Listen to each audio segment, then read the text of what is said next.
पश्चिम Asia में बढ़ते तनाव और अमेरिका के साथ जंग के बीच ईरान के राष्ट्रपति मसूद पेजेश्कियान भारत आने वाले हैं। पेजेश्कियान सितंबर में नई दिल्ली में होने वाले ब्रिक्स शिखर सम्मेलन में हिस्सा लेंगे।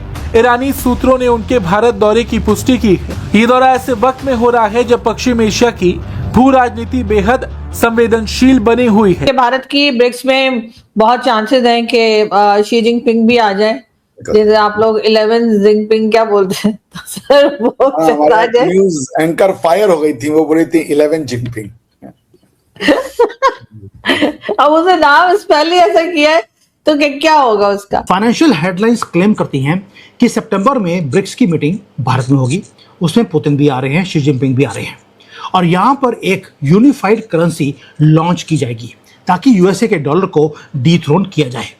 लेकिन जो रियल स्टोरी है वो ये है कि ब्रिक्स की ऐसी कोई भी करेंसी लॉन्च नहीं हो रही और ईरान ब्रिक्स के मंच के जरिए भारत समेत उभरती अर्थव्यवस्थाओं के साथ अपने रिश्ते मजबूत करने पर जोर दे रहा है। आपको बता दें, भारत इस साल ब्रिक्स की अध्यक्षता कर रहा है और सितंबर में नई दिल्ली में 18वें ब्रिक्स शिखर सम्मेलन की मेजबानी करेगा। लेकिन सर उसमें एक खैर ब्रिक्स की तो होती रहती है समिट और इस बार आप क्या है, लेकिन ये बात भी की जा रही है कि क्या चाइना और भारत मिलकर स्ट्रेट ऑफ हॉर्मुज खुलवा देंगे। क्या सवाल है मतलब। क्या हो रहा है? लॉन्च हो रहा है कि भारत के सिक्के को कैसे सारी ब्रिक्स की कंट्रीज के बीच में यूज किया जाएगा। क्यों बोल रहा हूं? रशिया को युआन के ऊपर ट्रस्ट नहीं है, युआन को रशिया के ऊपर ट्रस्ट नहीं है, किसी को भी चाइना के ऊपर ट्रस्ट नहीं है, इसलिए सबका ट्रस्ट रुपए के ऊपर है। क्यों बोल रहा हूं? क्योंकि जो रियल स्टोरी है वो अनफोल्ड हो रही है behind closed doors in banking. इस बार भारत में ब्रिक्स की theme building for resilience, innovation, cooperation and sustainability रखा गया है। सम्मेलन 12 और 13 सितंबर को प्रस्तावित है और ऐसे में पेजेश्कियान का भारत आना इसलिए अहम है क्योंकि ये उनका भारत का महत्वपूर्ण दौरा होगा। अक्टूबर 2024 में रूस के कजान में हुए ब्रिक्स सम्मेलन के दौरान पीएम मोदी और पेजेश्कियान ने मुलाकात की थी। जय हिंद साथियों, ब्रिक्स समिट भारत इस बार होस्ट कर रहा है और सितंबर में ये ब्रिक्स की मीटिंग जो है होने वाली है और इसी कारण ईरान के राष्ट्रपति जो है वो भारत आएंगे और ये सुनकर पाकिस्तान और अमेरिका का भी कान खड़ा है क्योंकि साथ ही इस समय ईरान का जो कॉन्फ्लिक्ट है अमेरिका के साथ चल ही रहा है और ऐसे अशांति के बीच में अगर इस ईरान के राष्ट्रपति भारत आते हैं, जाहिर सी बात है आप ये सोच सकते हैं कि भारत की कूटनीति किस हद तक आगे जा चुकी है। क्योंकि साथियों ब्रिक्स समिट में अगर भाग लेते हैं, ईरान के राष्ट्रपति आते हैं तो जाहिर सी बात है भारत और जो ब्रिक्स में देश है उनके बीच में कुछ ना कुछ समझौते होंगे और कुछ ना कुछ इस चीज पर भी बातचीत होगी कि इस समय जो उनका अमेरिका के साथ कॉन्फ्लिक्ट चल रहा है इसका समाधान क्या होगा। क्या ब्रिक्स के देशों को भी सामना करना पड़ेगा खाड़ी से तेल लाने में? इस चीजों पर बातचीत होगी और अमेरिका को भी लग रहा है कि ईरान को इनसे सपोर्ट मिल सकता है और ये चीज जो है साथियों अमेरिका के लिए अच्छी बात नहीं है। वैसे भी साथियों ब्रिक्स जो संगठन है वो तो अमेरिका और यूरोपियों के आंखों में पहले से ही खटकता हुआ एक संगठन नजर आता है और उन्होंने कई बार ब्रिक्स को दबाने की कोशिश भी की, लेकिन साथियों भारत है और जो बाकी ब्रिक्स के संस्थापक देश थे 8 देश, तो उन्होंने मिलकर अभी जो कूटनीति दाव खेले हैं और अभी ब्रिक्स में टोटल 11 सदस्य हो चुके हैं।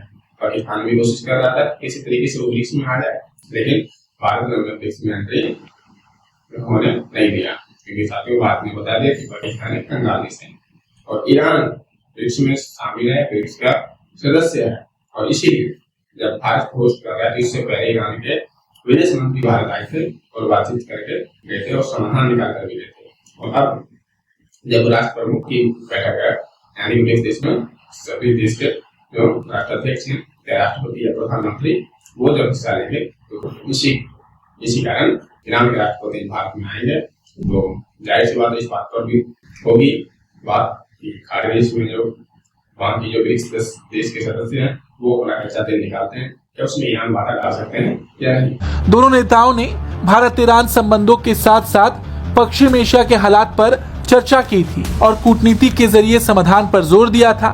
ईरान 2024 में ब्रिक्स का पूर्ण सदस्य बना था। उसके साथ मिस्र, इथियोपिया, संयुक्त अरब अमीरात भी संगठन में शामिल हुए थे। इसके बाद 2025 में इंडोनेशिया के जुड़ने से ब्रिक्स के पूर्ण सदस्यों की संख्या 11 हो गई।